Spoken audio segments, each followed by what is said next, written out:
नमस्कार दोस्तों, स्वागत है आपका हमारे चैनल पर। आज हम बात करेंगे एक नई योजना के बारे में जो हमारे किसानों के लिए बहुत फायदेमंद साबित हो सकती है। हम बात कर रहे हैं पीएम धन धान्य कृषि योजना की, जो केंद्रीय बजट 2025-26 में घोषित की गई है। इस योजना से हमारे देश के लगभग 1.7 करोड़ किसानों को फायदा होगा और यह योजना किसानों को आर्थिक रूप से अधिक सक्षम बनाएगी तथा कृषि क्षेत्र को बेहतर बनाने में मदद करेगी। इस योजना का उद्देश्य ये है कि इस योजना से कृषि की उत्पादकता को बढ़ाना है। इसीलिए इस योजना को उन 100 पिछड़े जिलों में लागू किया जाएगा जहां कृषि या आर्थिक दृष्टि से सबसे अधिक पिछड़ापन है। तो ऐसे जिलों में कृषि उत्पादकता को बढ़ाना, जिससे किसानों को अधिक आय हो, फसल में बदलाव लाना ताकि जो जलवायु परिवर्तन हो रहे हैं उनसे जो नुकसान हो रहे हैं फसलों को, उनसे फसलों को बचाना, नई तकनीकी को मजबूत करना ताकि खेती में नए नए कृषि औजारों और नए कृषि आदानों का उपयोग होने से उत्पादकता और गुणवत्ता में वृद्धि होगी, सिंचाई सुविधाओं का विस्तार करना क्योंकि अधिकांश क्षेत्र में वर्षा आधारित खेती होती है इन 100 जिलों में। तो जैसे जैसे सिंचाई की सुविधा बढ़ेगी तो 2 या 3 फसलें या 4 फसलें वहाँ उत्पन्न हो सकेंगी। किसानों को सस्ती दरों पर वित्तीय सहायता देना, जैसे कि हम जानते हैं कि जो सबसे पिछड़े इलाके के गरीब किसान होते हैं उनको वित्तीय संसाधनों तक उनकी पहुंच नहीं होती है। बैंक या दूसरी जगह उन्हें साहूकार से या एनबीएफसी से या माइक्रो फाइनेंस कंपनियों से ऋण लेना पड़ता है जो अत्यधिक महंगा होता है। तो इस योजना में ये कोशिश की जाएगी कि इनको सस्ता ऋण सुलभ कराया जाए जिससे ये अपनी ज़रूरतों की पूर्ति कर सकें। ग्रामीण रोजगार को बढ़ाना, जैसे जैसे इन क्षेत्रों में सिंचाई सुविधाएं और उत्पादकता बढ़ेगी, पैसे की सुविधा आएगी, तो रोजगार के नए नए अवसर उत्पन्न होंगे और ग्रामीण लोगों को स्थानीय स्तर पर ही रोजगार उपलब्ध हो सकेगा। फिर फसल कटाई के बाद भंडारण की सुविधा को बढ़ाना।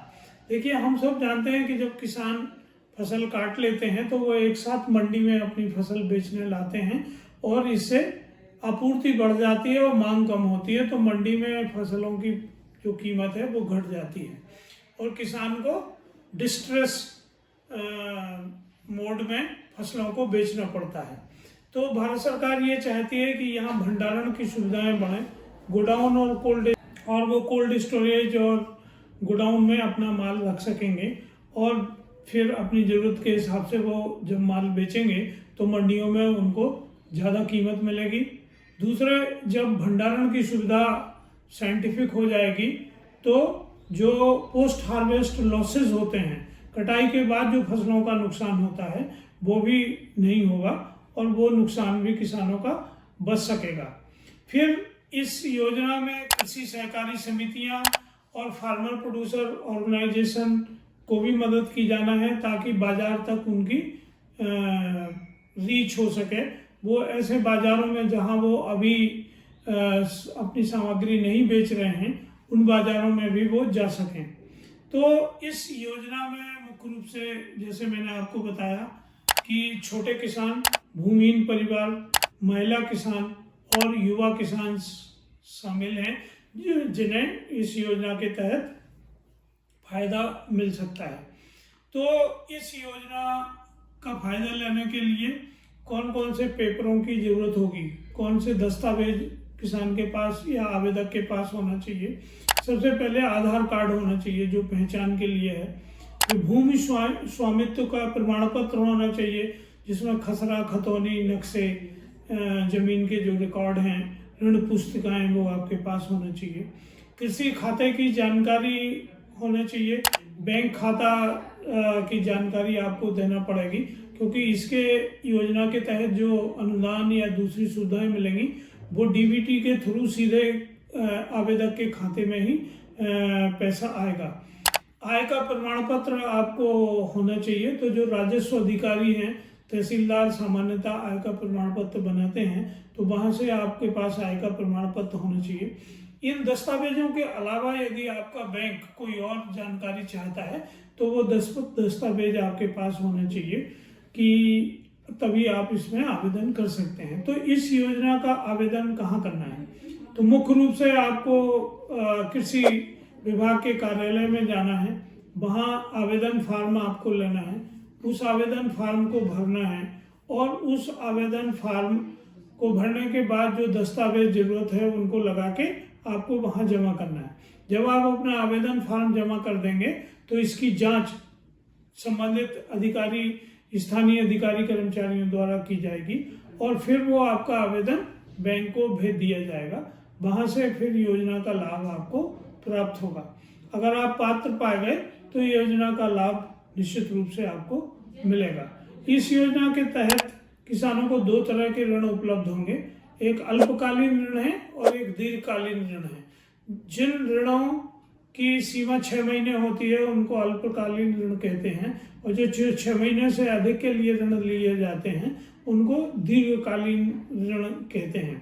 तो जैसे अगर आपको कृषि आदान, खाद, बीज, दवाई, बायो, माइक्रो न्यूट्रेंट, मल्चिंग, दवाई छिड़कने के पंप, पाइप, इस तरह की जो भी जरूरतें हैं वो सब अल्पकालीन ऋण में आती हैं।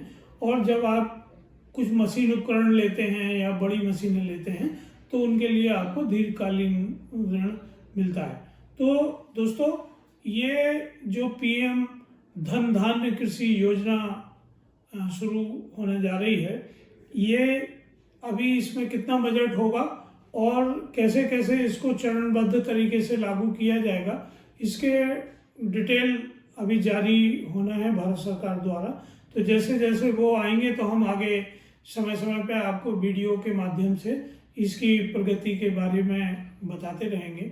हम चाहते हैं कि इस वीडियो को आप ज़्यादा से ज़्यादा लोगों तक भेजें ताकि ऐसे व्यक्ति जो पीएम धन धान्य योजना के पात्रता की श्रेणी में आते हैं वो इसे देखें और अभी से अपने दस्तावेज तैयार करके रखें ताकि वो जल्दी से जल्दी इस योजना का लाभ ले सकें। तो इसको आप लाइक करें, सब्सक्राइब करें और दूसरे लोगों के साथ शेयर करें।